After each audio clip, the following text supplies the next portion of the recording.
faudra aller plus loin et sûrement avoir des compensations pour ceux qui sont contraints d'utiliser leur voiture pour leurs gestes quotidiens, pas simplement pour leur travail.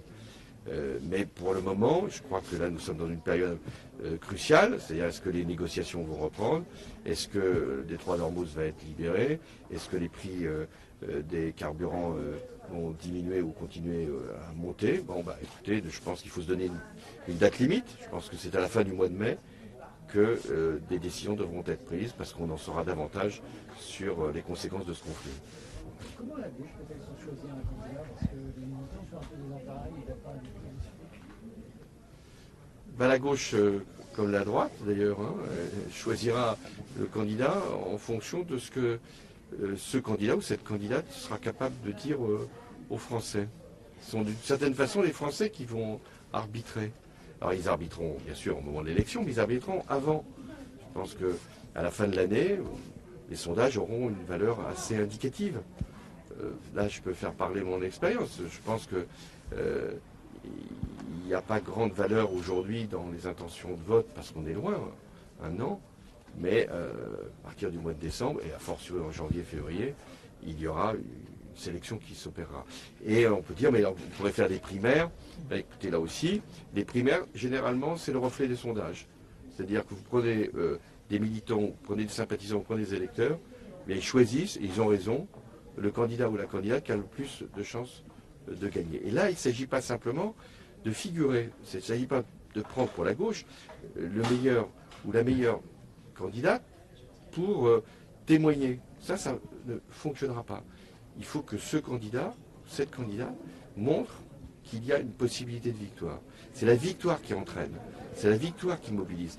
Et quand il n'y a pas de victoire, eh bien on a l'expérience maintenant, les électeurs, ils vont vers d'autres candidatures, celles qui leur assurent qu'il y aura un président capable de diriger la France, et pour ceux qui ne sont pas d'extrême droite, un président qui pourra être élu face à l'extrême droite.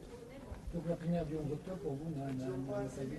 Non, elle pourra avoir lieu, ça, mais elle ne réglera rien, et donc ça ne produira pas la solution que certains imaginent. Par ailleurs, une primaire, pour être réussie, elle ne l'est pas toujours, suppose que ce soit sur une ligne politique. Et quand il y a des positions tellement différentes, bah, il est clair qu'à ce moment-là, le rassemblement ne peut pas se faire derrière le candidat ou la candidate qui aura été élu par une primaire.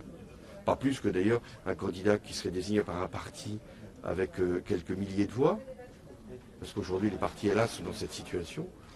J'ai vu ce qui s'est passé déjà au LR, ça ne produit rien.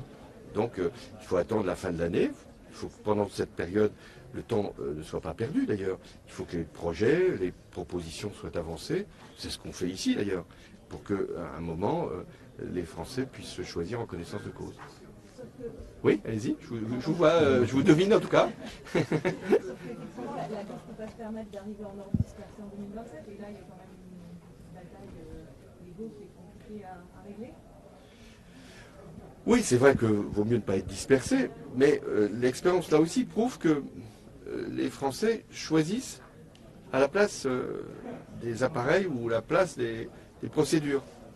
Ils vont, même s'il y a plusieurs candidats, ils vont les choisir, le candidat ou la candidate qui va leur donner cette garantie de pouvoir être au second tour et de pouvoir battre, s'ils ne sont pas d'extrême droite, l'extrême droite.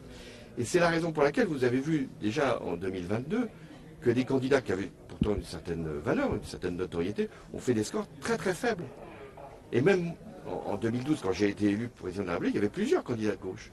Et le vote utile, voilà le mot qui convient, le vote utile, c'est un vote qui est à ce moment-là celui que les Français choisissent pour assurer, pour garantir le résultat. Donc même s'il y a une dispersion, les Français, ils ne se disperseront pas. Ils choisiront. Ils choisiront et élimineront dès le premier tour. Avant, on disait, on choisit au premier tour et on élimine au second. Ils choisiront et élimineront dès le premier tour. Au premier tour, on peut déjà savoir qui va être président de la République. Vous n'avez pas d'autres questions? Merci beaucoup, monsieur. Merci. J'ai les poussières. Monsieur le Président, est-ce que je peux vous demander de vous croiser Bon week-end. Bonne chance pour l'année prochaine. Merci. Ah oui, oui. Bon, ça c'est bon, tu l'as vu. Oui. Oui, ah oui, c'est bien. Ah oui. Qui est très casable.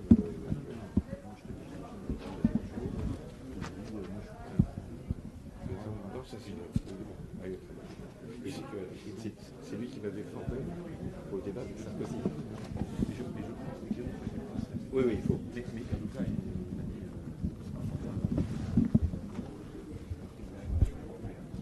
il est très long.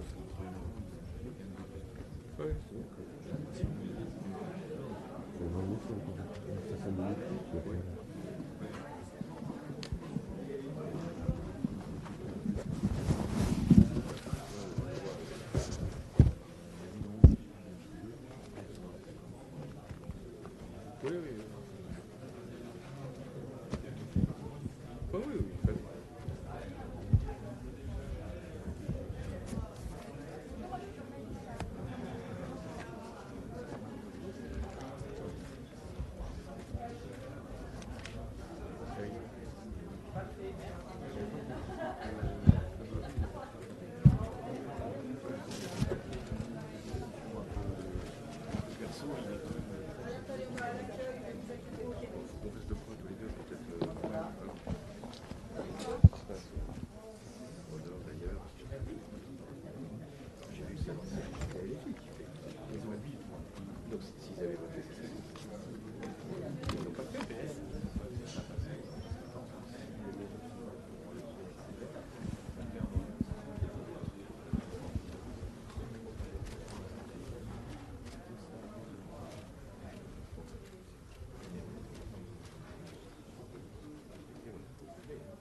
C'est la fille. Bonjour. J'ai vu qu'elle a parté.